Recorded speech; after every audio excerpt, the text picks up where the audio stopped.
We're live. Wow. Jeez. Well, anybody out there? Here we are on another Sunday.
Okay, let's see. Where are some of these?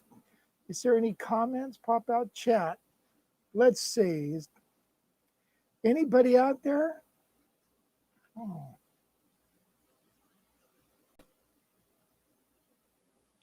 Well,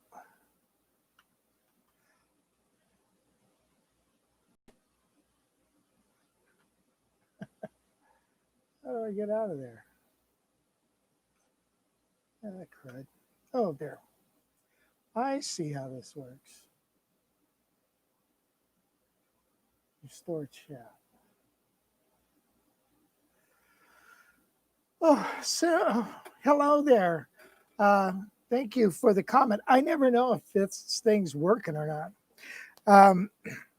Anyway, here we are, another Sunday. What a beautiful day in the neighborhood. A little warm here in on the Central Coast. Vegas Verb. All right. And Brad, you guys are here. Okay, so Greg Hartline, what's happening, man? And then Brad, nice to see you, man. I watched that little video of you playing your 330, a 67, 66, 330. Beautiful guitar. Larry from Michigan. I finally found out how to get the pop out to see what I can read it on what people are saying. So I don't know, I have nothing planned today. Well, it's like, I don't think I ever plan anything. How is it I can spend an hour getting ready and be rushed at the very minute? I don't get it. There's something wrong with my personality.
Entertainer, I'm not.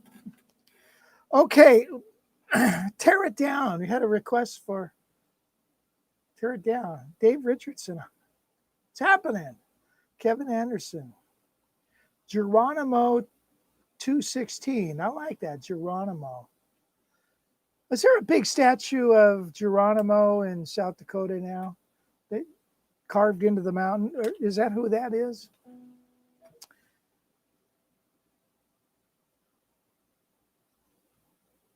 Okay. Let's see. Can I play Tear It Down? You know what? I do have this in here. It's been a long, long time since I've done it. So, I'm willing to take a gamble. I'm a betting man. Although not anymore. I don't bet too much anymore.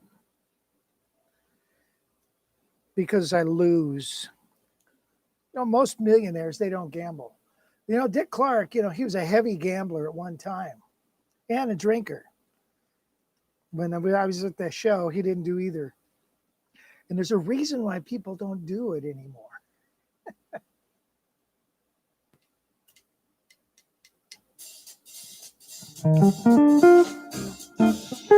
Wait a minute, I don't have the volume right on this.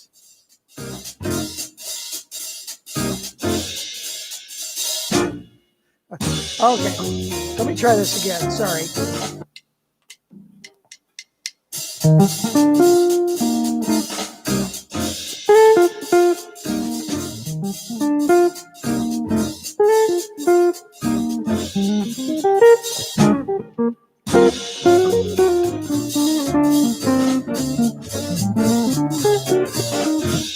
Jeez.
Breath again.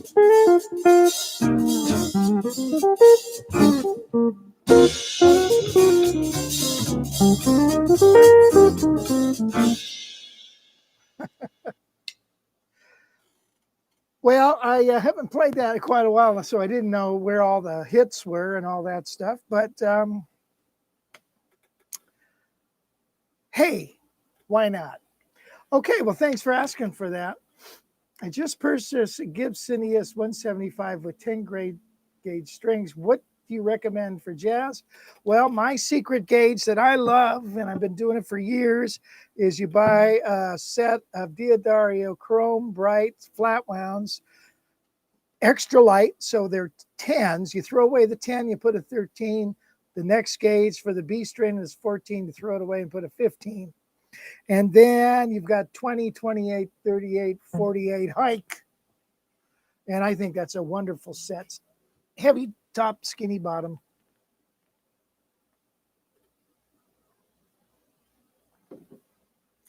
So anyway, that's what I like. Okay, where are we at? Finally, Kim, hello. Finally, smoke free. Oh, yeah, we are smoke free too. You mean you quit smoking? Everybody used to smoke back in the day, didn't they? Let's see, I quit November 15th, 1983. That date made a big dent in me. So I remember the date even. Can't remember, my birthday, but I can remember that.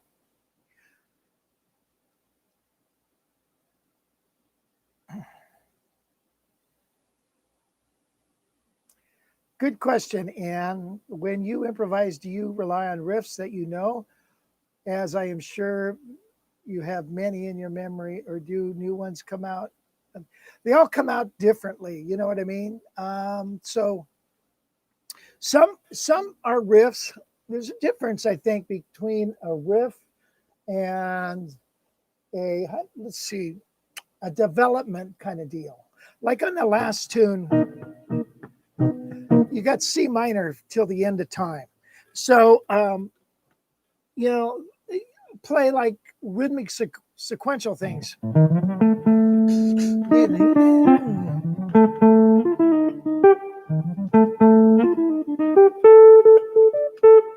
Now that's kind of a development kind of thing, you know.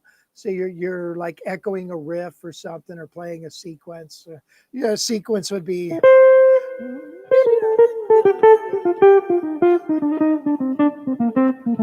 And you could take that sequence, you go in and out of the tonality.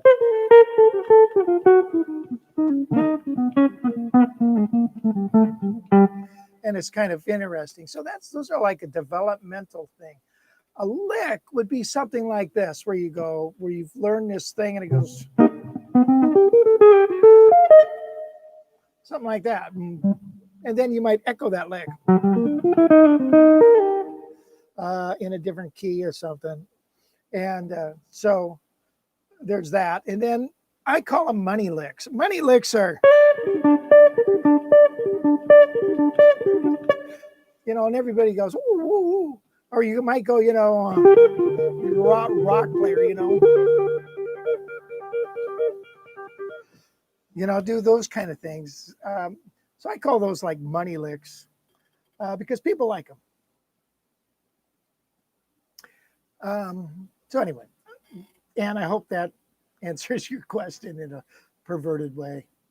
Frank, your thoughts on a Roland Jazz Chorus 40 amp?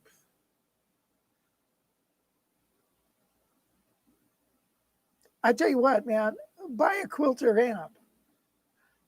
You're going to be jonesing for, if you buy this, it's game over. You don't have to worry about anything else. I have one at a real good price if you call me, but 10-inch speaker. It's got a wider dispersion pattern. It's a heavy duty speaker. It's light. It'll do everything you want. Greg Hartline, you have one. How do you like yours? Right? You got one a couple of years ago. A bunch of my students have them. The Roland, I don't know. It's okay. Doesn't make me want to jump out and go buy one.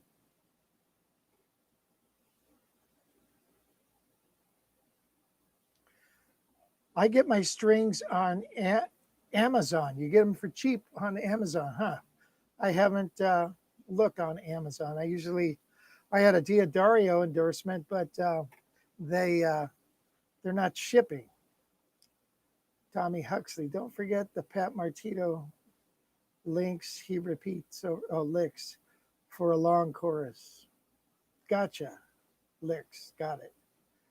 Love my quilters. Brad says, love my quilters and use them with a razor's edge. I have a Harkinson's too, and I love it. You know, the guitar is half the equation, right? Oh, no wonder it sounded different. I didn't have it on blast. I had it on in between on phaser stun. So, okay, well, now we're cooking. So, thank you, Thaddeus. So amplifiers, man, I've had many amps. My first amp, which I really wish I had, was a Vibro Verb, right? The much sought after one, but it's so dang heavy. Traded it for an Echoplex. Idiot. Then, I've had several Fenders. Played a Vibro Lux, Vibro Verb. I had a 66 Vibro Lux. Vibro Verb I kept. I sold my Deluxe. I got this. I got a Gibson amps and stuff. I just like the Quilter. And Greg Hartline says he loves his Quilter. So do yourself a favor. I wouldn't even mess with the Roland Jazz Chorus. I mean, people have them. I know other people who got them, but a friend of mine up in Portland, he had one, got a Quilter. That's all he plays. I had an Evans amp that I used to like, but now I'm pretty hooked on the Quilter. Evans are nice. Were originally a pedal steel amp, I believe, but now they're kind of heavy. Okay, Mike Dana had an Evans amp. He had two uh, acoustic image amps with razor edge cabinets. Two of them. Like the one he bought it so much. After our camp, he's like, Rich, I need one of these quilters, and that's all he plays. So just bite the bullet. What is the saying? Buy once, cry once. And they're not even that expensive.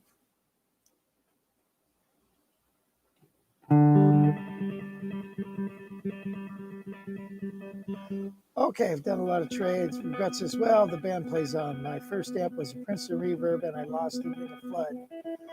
I had a modified Princeton amp by Rivera. It had a JBL in it, 12-inch, and I loved that thing. And I would go play big, and I had to install a line out. I go play with that. I use that with the Dick Clark thing. I go play these big places, just set it on a thing, and then take the line out. Thing smoked. And of course, somebody stole it out of my garage one day with the two microphones in the back. Okay, so where are we at? Your left hand stays so close to make it look easy, whereas many players play with fingers spread apart. Is this a style, or is your hand just big? No, my hand's not all that big. My hand is jacked up, is what it is, and it's deformed. I have rheumatoid arthritis, and it's been takes its toll over time. Thank goodness I keep playing, because otherwise I'd be crippled. So you got to keep playing. So here's my philosophy on when you play is you don't want flyaway fingers where one goes down, one goes up, one goes down, one goes up. That's flyaway fingers. Double the motion. That'll wear you out. Keep your fingers low. Once you play a note, keep your finger on there as long as you can. Also, I tell you this, play soft. Play as soft as you can. Because the harder you pick, the harder the stroke is.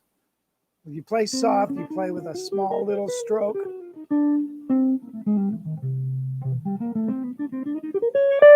So anyway, that's what I do.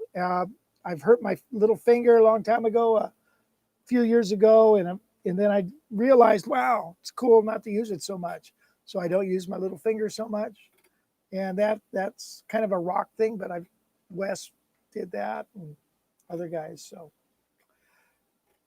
So you guys can see each other's chats here, right? Is that correct? Isn't that special? Okay. Why don't we play a tune? Or do you want to talk about something musical? Or you want me to play a tune? Hurry up. Oh, I have something I want to ask you guys. When I listen to the playback of this, like once it's recorded, the sound is so terrible. And I think I know why. And that's because unless it's a big file, and unless you've got 10,000 viewers, they view it as such a terrible bit rate that it just sounds so terrible.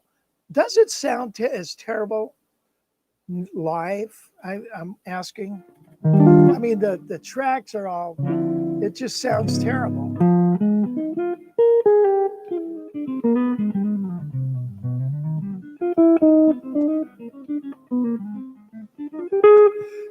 Charlie, yeah, he had a course called Guitarmanship, which provided a lot of great exercises for keeping your fingers down on the board. Well, that's interesting because, I kept thinking I wanted to do a course and call it Guitarmanship, and that's probably where I heard it. But I want to combine it with theory and technique, just like I had that book, Theory and Technique. I guess I already did that. How do you treat the rheumatoid arthritis? I take methotrexate. I take doxycycline every day. That seems to help. I take prednisone, very bad for you, but it makes you feel okay. Vicodin, uh, Aleve, a lot of vitamins, a lot of oils, and all that good stuff. And so, yeah, I do all that. Play some smooth jazz, please. And Saint A. Okay. Sound quality on my end is fine. Thank you, Brad, for letting me know. Yeah, I used to use round wounds like everybody else. No, I don't. They don't have the sound I like.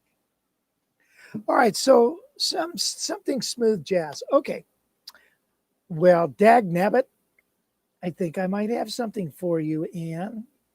Let me look on my tracks.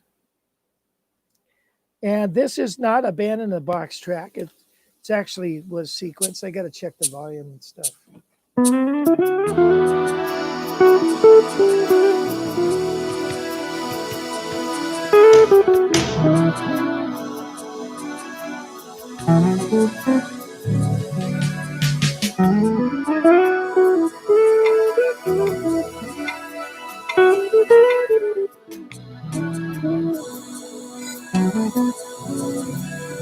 Affirmation, yeah.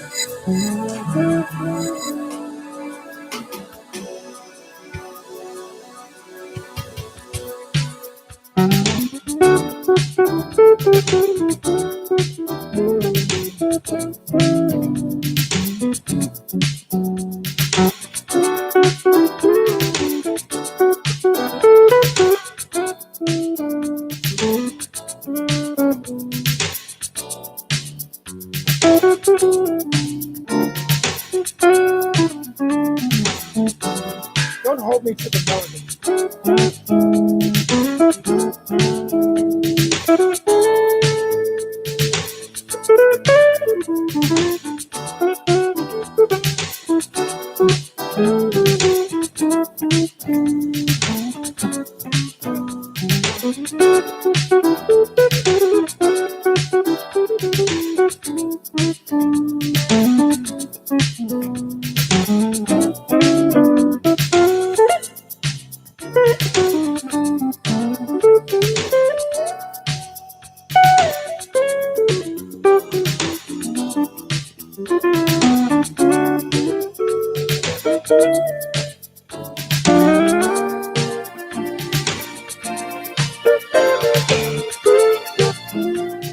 I used to play this every night, 6 nights a week.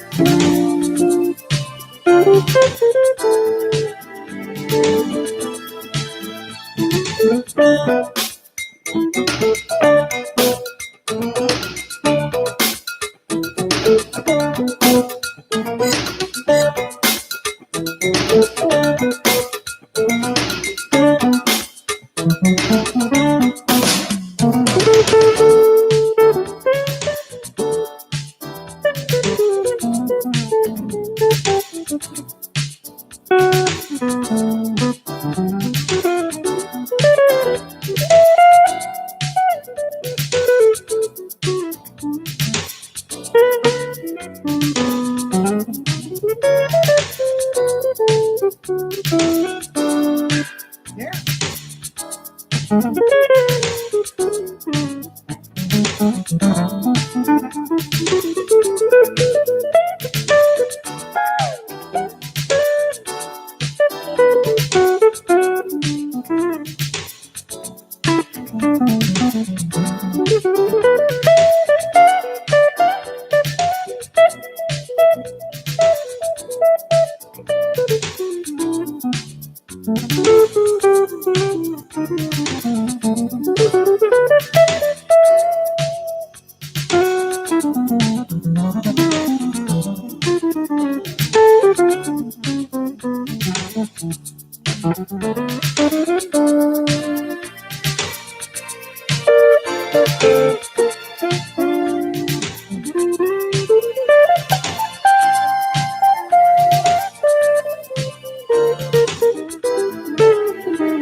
Ta-da!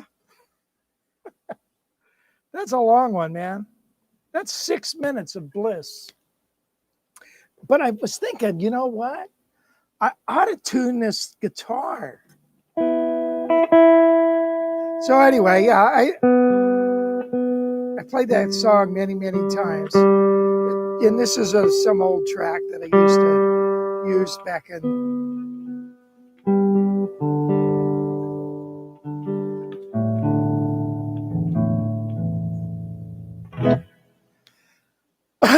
Philip Church was the brains behind the project, in my humble opinion.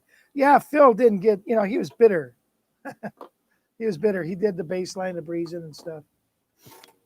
Did you remember Gary Willis? He used to play with him, with Phil. Video zoom in. That's smooth. Yeah, man. Wait a minute. This camera is just a little too close. Hold on.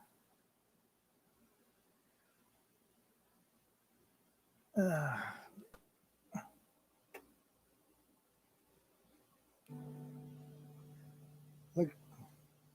Ta-da. So, yeah, I just spent a bunch of money to get on all new equipment. Okay, let's see. Very nice solo. Thank you, Ann. I hope you enjoyed that. The track is a little cheesy. What? Hands up. What other instruments do you play, like affirmation, that have the same kind of instrumentals, ear recognition for every audience? That's a good question. I have no idea. This one.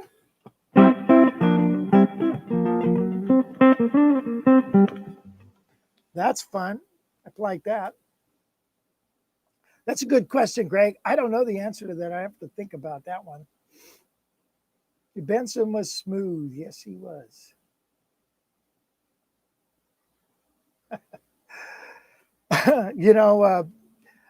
Man, I remember I played a local jazz festival, and Benson was the closer, and he didn't want to close because he wanted to get back home. So nobody wanted to play after him. So the guy who was putting it on was involved in the radio station that was putting it on, Ron Catalano. I probably told this story. He said, "Well, I'll talk to Rich. He'll do it." So okay, yeah. So I always say George opened for us, but man, he'd come off that stage dripping wet, right in the middle of a tune. He'd pop open a Budweiser. He'd go back and play. Man,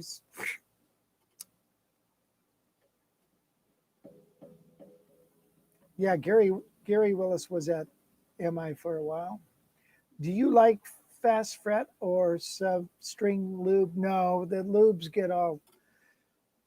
When you're young, you sweat a lot. That just keep washing your hands. Always wash your hands. It's the dirt and stuff that slows you down.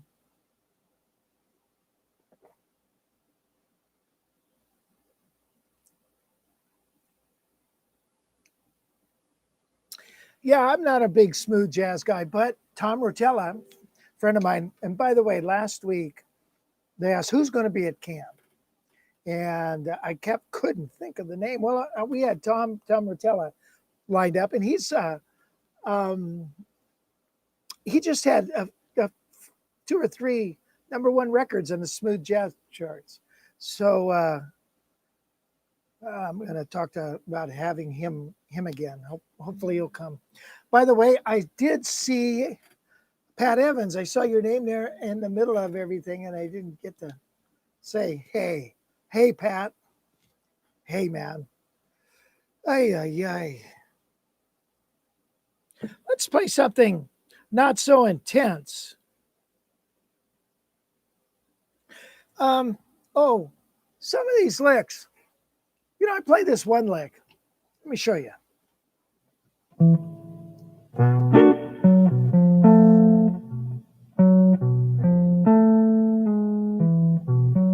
Ah.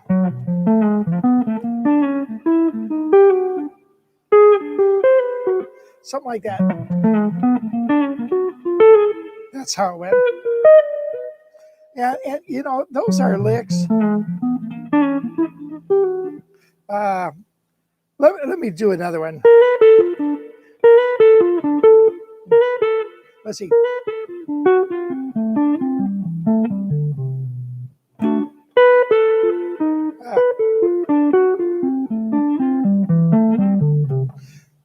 Those licks, I call them, what do I call them? Shape licks. It's a shape. Like this.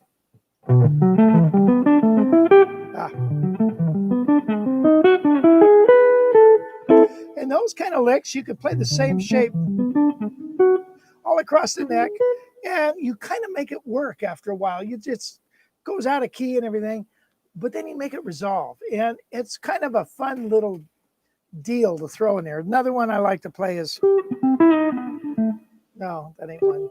I don't know. I just wanted to throw that out there. So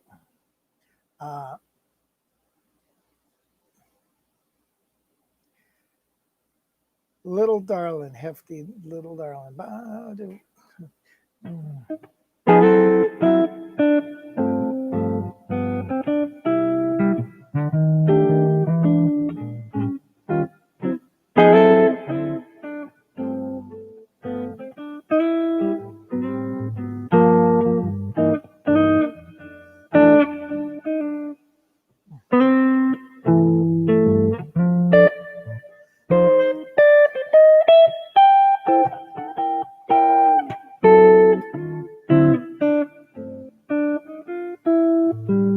I don't know how it goes. Have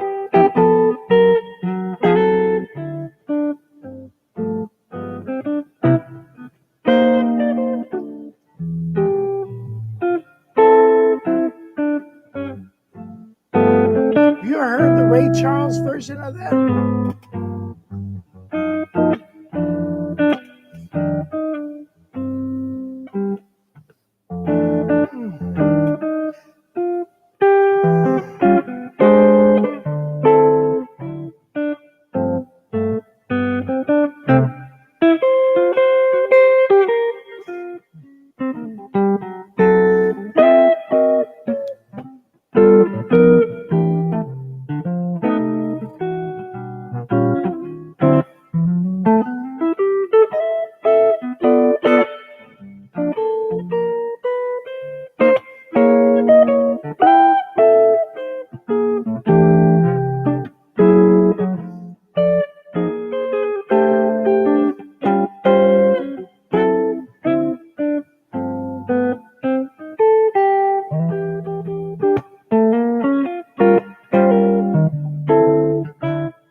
Yeah, I don't. You know, it's one of those tunes I learned. I have a lesson on it, and I also have Joe's solo on that. Have you ever heard Ray Charles' version of that tune, man? It's so slow. It's crazy. Okay. What else we got? Your homework assignment is to listen to Buckethead song Soothsayer. I appreciate your guitar courses I purchased from you on CD years ago. Thank you. I'm doing your Isn't She Lovely arrangement.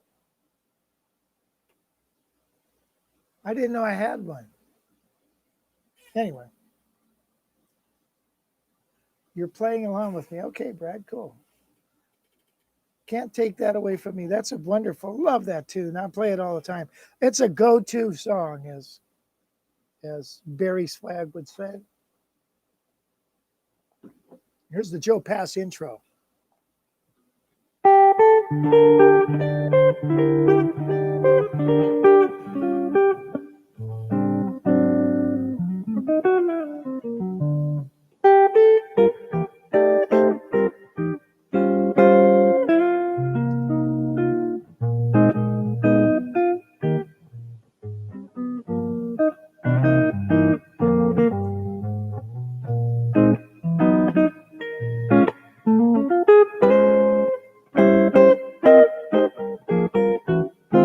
Here's the Ted Green lick.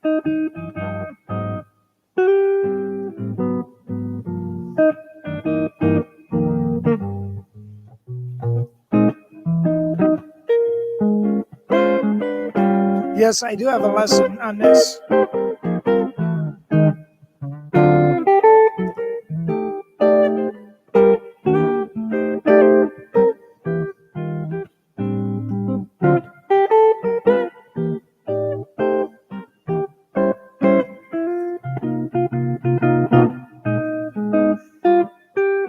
This is my version.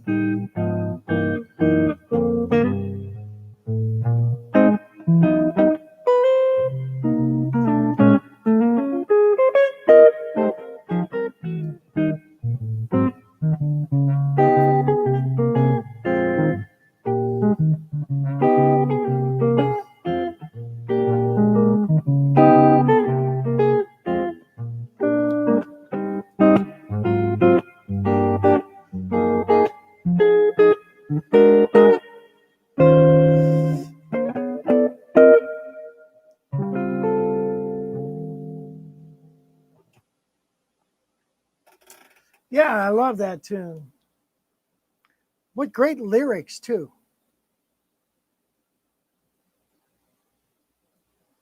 Preference for a speaker size. If I tell you what, I like the 8s.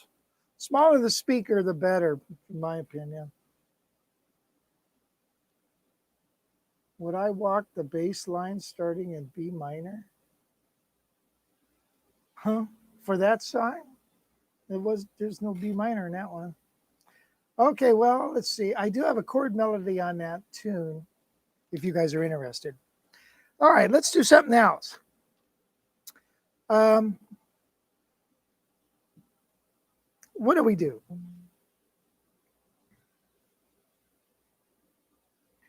What was it? I was looking, you know what? I was looking for, oh, where did it go? What was I looking for?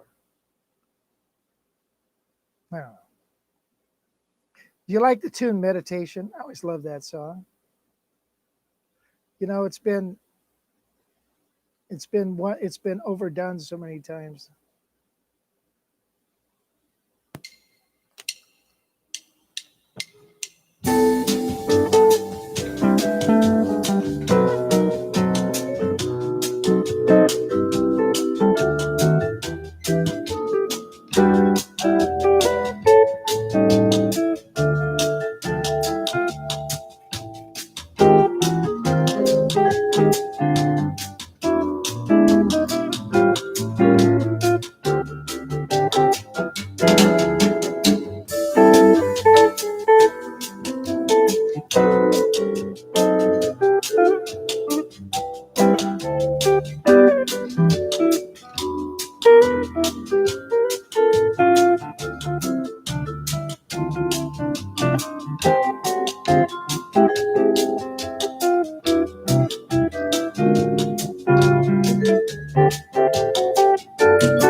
I like that tune.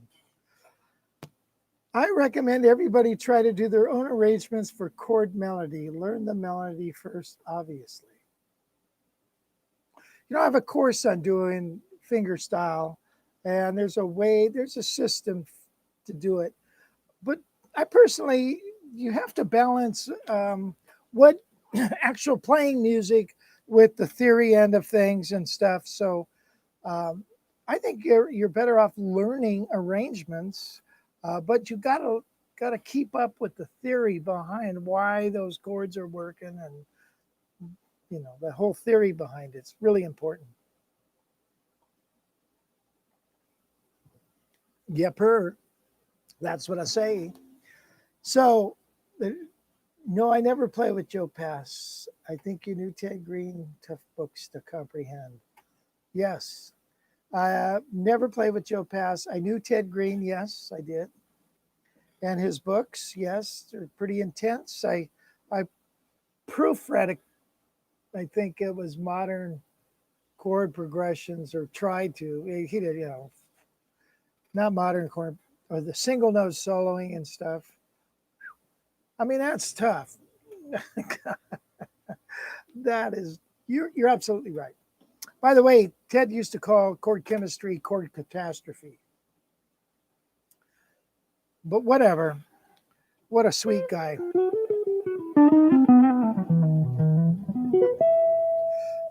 Let's see. You know what I was working on? Let's see.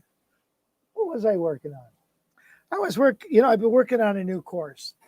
Let me let me tell you what the crux of it. It's 6 tunes, and the standard tunes, and what you learn the melodies, the chord melody. You then improv insights into the tune. You learn a solo. I call it a crafted solo. Then you learn the solo rearranged. I call it the rearranged solo. So I take what was happening in the solo and now rearrange it.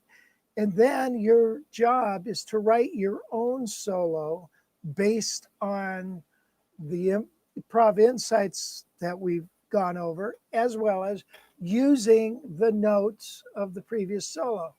And I think it is turning out to be a really excellent thing. And guys who've been I've been experimenting that on. They say they're excited to write their own solo. They're excited to do that.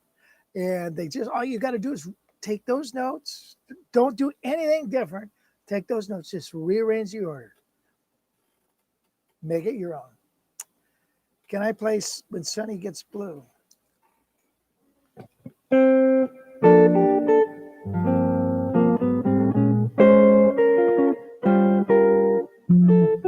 Ah.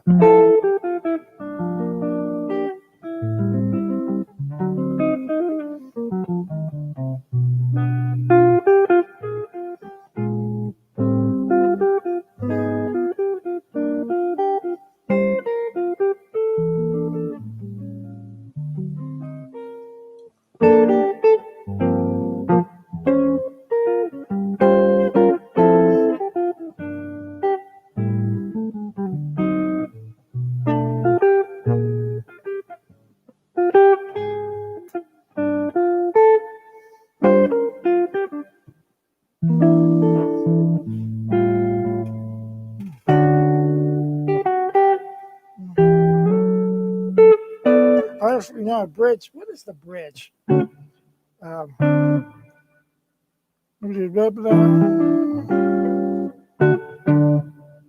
Ah, crap.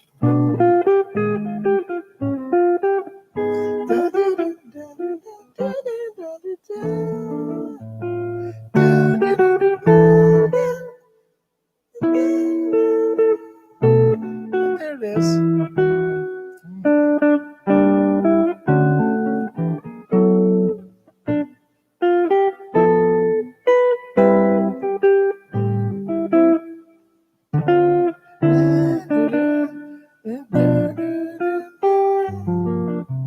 That's the bridge.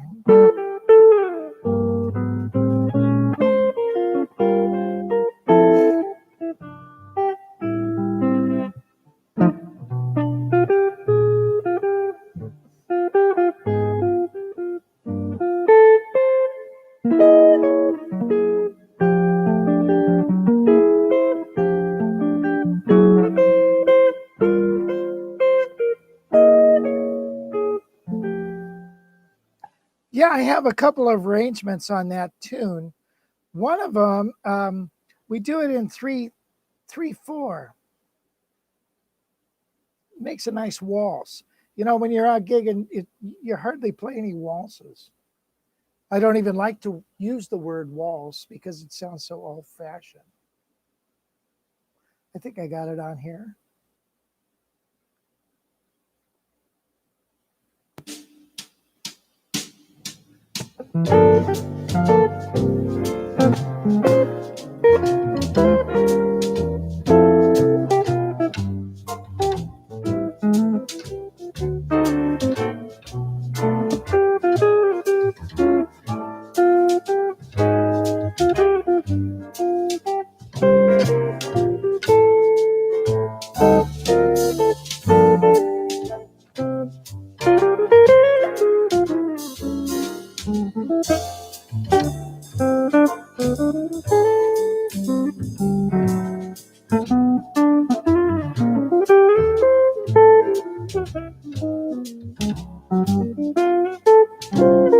See if I know the bridge.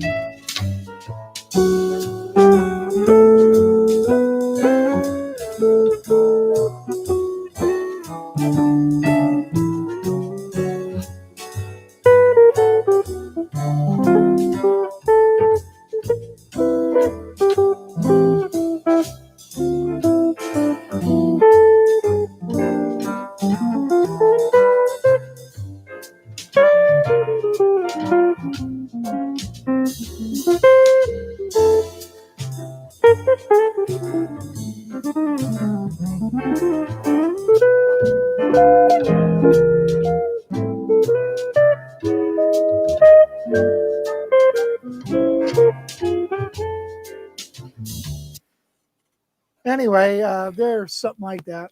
Anyway, that's a nice tune. By the way, I worked with the drummer for a long time who played with Johnny, and then became his musical director. Played with him for years. It's and then I know the current drummer with Johnny Mathis. And so Johnny's still out gigging, or was until, whatever. Any ideas what repertoire that will be covered in Jazz Camp 20? Well, what were the tunes that I sent out that we were going to work on? Bernie's tune, I think, was one, and I'd have to refresh. It's on the website from last year. We're going to do the same tunes. So, and then the idea is each teacher uses the tune to relay their ideas on soloing and comping to that song, using the song as the structure. We never used to do it like that, but once we started doing it using song bass, it makes it so much better. Before, people used to just come in, and the teachers, and give a stack of papers and say, "Hey, here, check this out," and everybody's like confused. So here we have a tune. Oh, Stan Horton, you're waiting for Hey Good Looking. I started on it, man. I really did.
Anyway, yeah, it's going to be fun. It's going to be fun.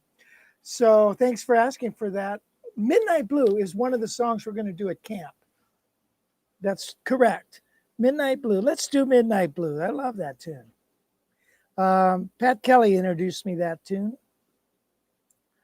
I had that album when I was in college and never really gave it a whole lot of listen because I kind of liked, I was so much loved the sounds of Wes Montgomery and Howard Roberts. I like the bigger band things and all that. And I didn't give it much listen, but I just recently pulled it out. And man, I love that album.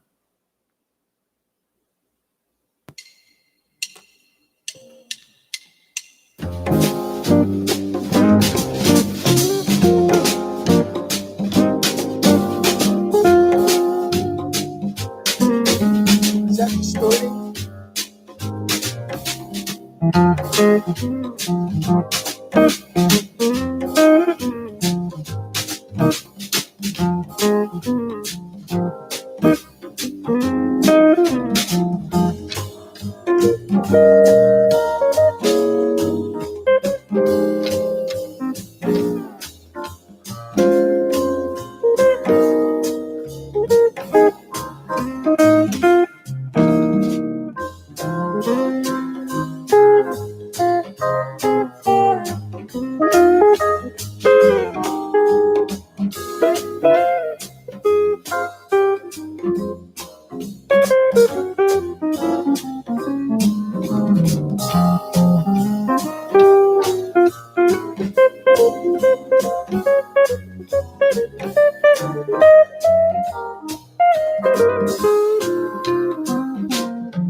Right, right.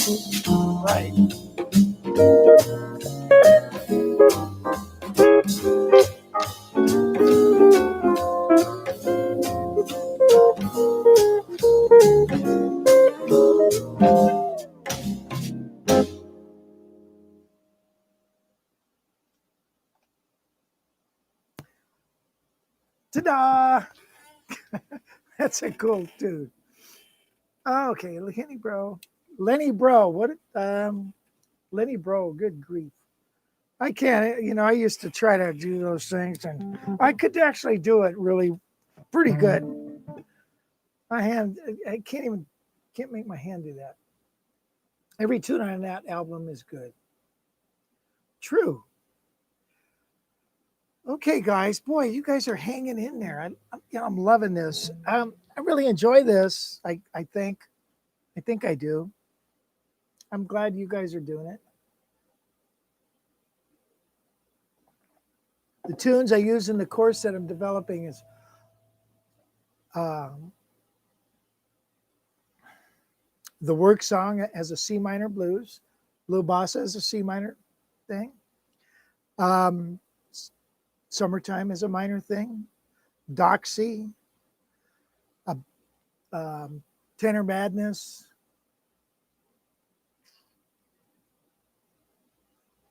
Tune Up. Those are the ones. So let's see. Whoops. Those are the ones I'm using.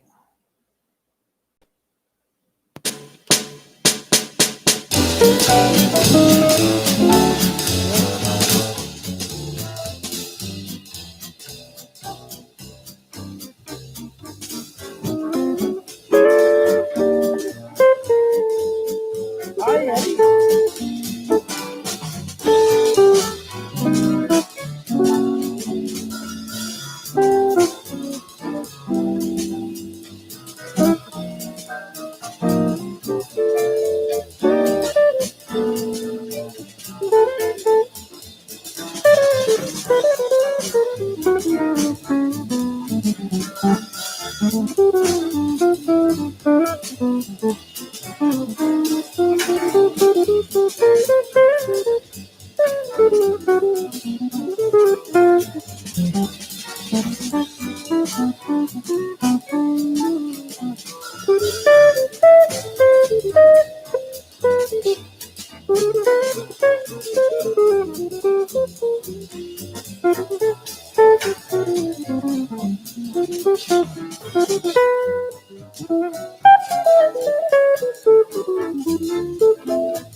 Anyway, that's one of the tunes. That's Tune Up.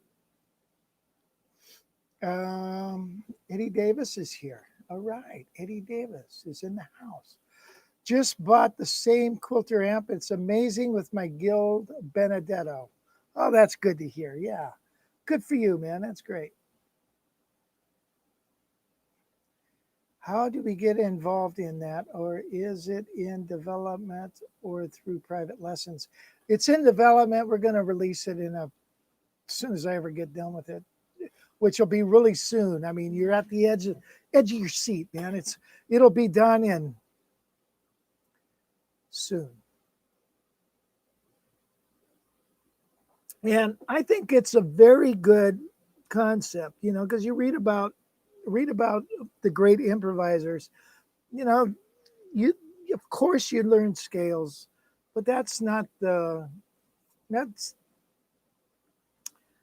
that's not the best way to do it, because your things come out sounding like scales. Oh, my guitar. Yeah, this is, by the way, I was going to play it. I was going to play it today and I forgot. Um, this is my John Pisano. It's an older one, a real older one, like a prototype that I had gotten a long time ago. I got sponsored by Eastman, which was nice, and they got this John Pisano in, and this is why I don't use it for lessons, is because it doesn't have inlays, and nobody can see where they're. Hey, by the way, I forgot to shut the air conditioner off. Is it too loud? I guess not. Everything's hunky dory down. God, idiot.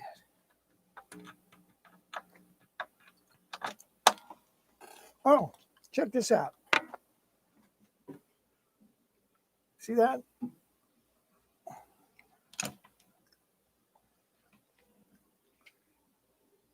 That's John Pisano's autograph upside down.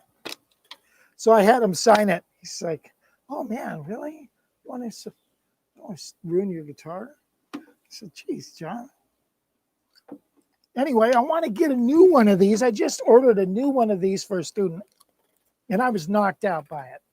And there's one more left at the warehouse, and I thought, man, I should get it, but I've been getting some other things to. So you don't hear the AC at all. Beautiful. So anyway,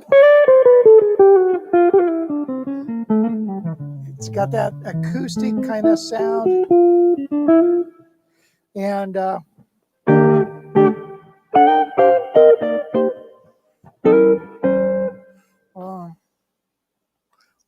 it's got a. I had a little camp once. We had about 8 guys at it, and I brought a whole bunch of guitars there because I wanted to show them all, and I think it's kind of fun. I love doing that. And anyway, they all said this is the guitar I should play for fingerstyle.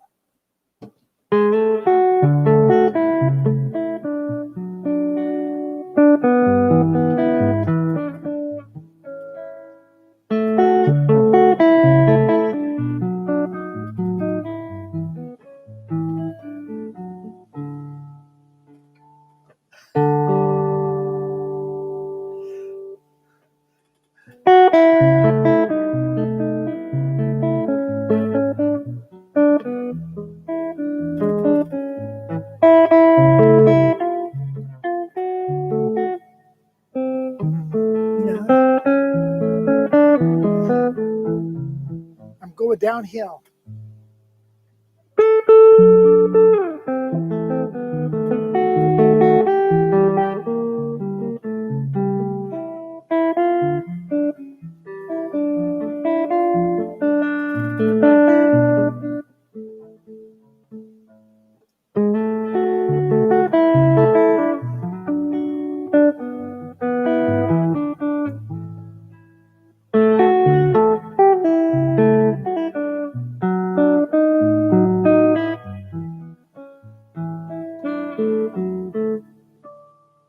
Anybody know the name of that? It's a study by Fernando Soar. I have a lesson on that too.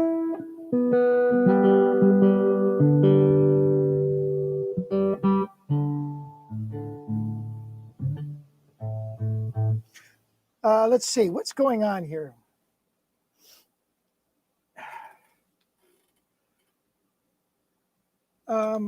Okay, wait a minute. I'm losing the number. Okay.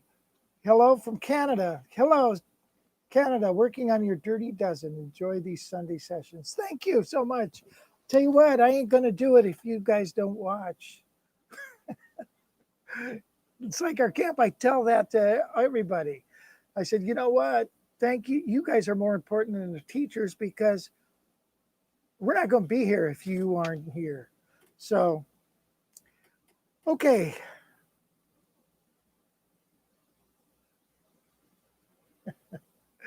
A minor 9 chord. Yeah.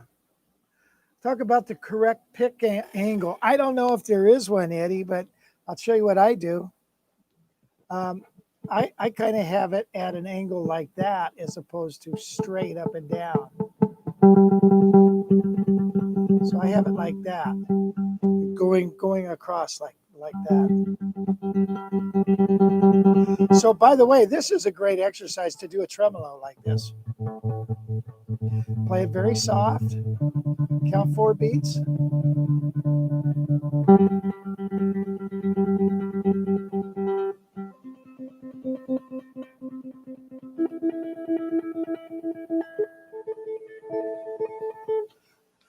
Anyway, and then you do it again harder. And the strokes get bigger. I haven't done this in a while, and I can feel it.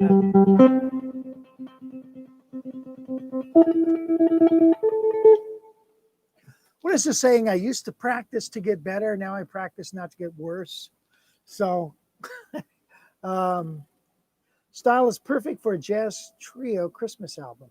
I have a Christmas album called Holiday Guitar. It's just solo guitar. And I think it's pretty good. And then I have that Blue Christmas album. So, by the way, just released. See, here's what's going on. You know the website that's all streaming. You know, like Eddie, you're a member of it, and I think Greg, I think you might be too. That is going away because they don't want to keep it up anymore. So we're moving everything, and it's going to be a little different.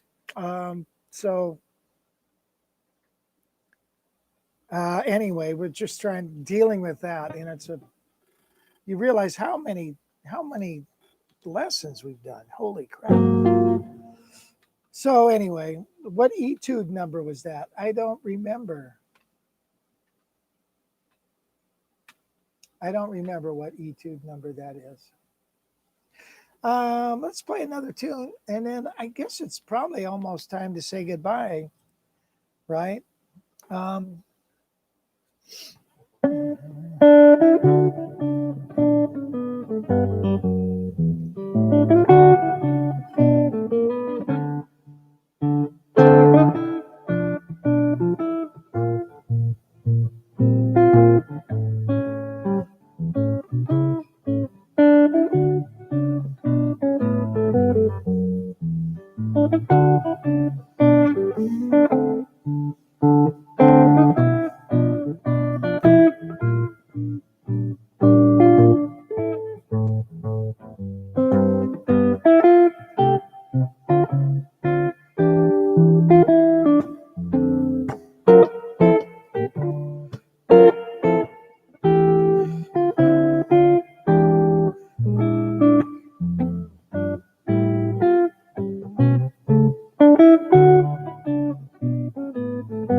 Okay, maybe we'll end with something else. Thanks for a great afternoon. Thank you very much. Eddie was doing something similar. Let's end with something up. What do you say? How about a blues?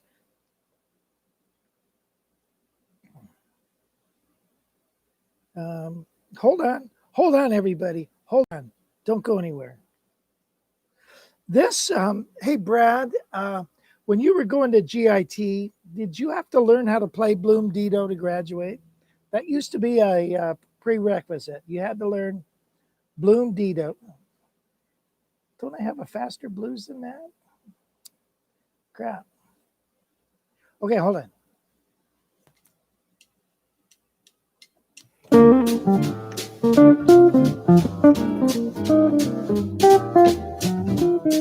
Whoops. Hold on. Malfunction.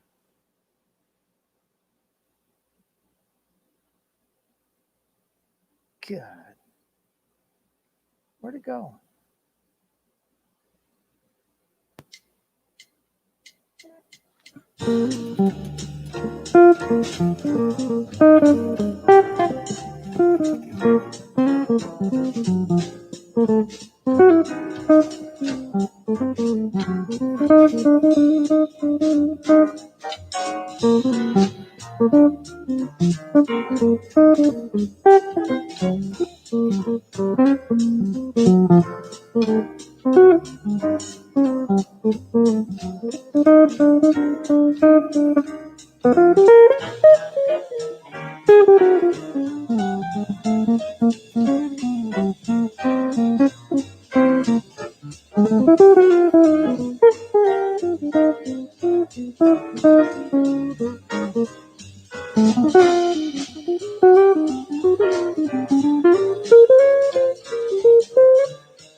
Okay, guys. Hey, thank you for showing up. Like I said, if you don't show up, I ain't going to do it, obviously. But thank you again, and especially you regulars, Eddie and Brad, Greg, and all you cats. You sweet cats out there. And anyway, we'll talk at you later. Bye for now. Have a wonderful week. Yeah, I actually got to go to church today, first time in 6 months. It was very nice. Okay, God bless you guys. Take care.